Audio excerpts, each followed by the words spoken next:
இன்னைக்கு உங்களை சந்திக்க வரேன் அப்படின்னு சொல்லும் போது கூட எங்க அப்பா அம்மா கிட்ட சொல்லிட்டு வரும்போது எங்க அப்பா சொல்றாரு, அவங்க அம்மா என்ன நினைச்சு குழந்தை பிறந்த போதே ஞானதேசிகன்னு ஒரு பேரை வச்சிருக்காங்க. அது 4 வாட்டி மாறிட்டாலும் இன்னைக்கு நம்ம இசைஞானின்னு சொல்றோம். அம்மா வச்ச பேரு வந்துருச்சு பத்தியா? அதுதான் அம்மா வைக்கல, அப்பா தான் வச்சாரு. அப்பா வச்சது. என்னுடைய ஆரோஸ்கோப்பை பார்த்துட்டு அப்பா கொஞ்சம் கொஞ்சம் பார்ப்பாங்க. பார்த்துட்டு வீட்டுல வந்து அவன் பெரியவனா வருவான் அப்படின்னு சொல்லி ஞானதேசிகன் வச்சாரு. ஆரோஸ்கோப்பை பார்த்துட்டு அது நாளடைவுல கலைஞருக்கு எப்படி தெரிஞ்சதுன்னு தெரியல, அவர் இசை ஞானிங்கிறத கொண்டு வந்து சேர்த்துட்டாரு. இசை ஞானிங்கிறது வந்து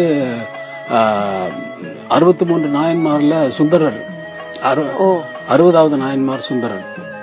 அவங்க அப்பா வந்து சடையனார், அம்மா வந்து இசைஞானியார். அந்த இசைஞானிங்கிற பேர் தான் வச்சாரு. நான் சொன்னேன், சடையனாருடைய அம்மா பேரு தெரிஞ்சுதான் வச்சேன் நான் அப்படின்னு.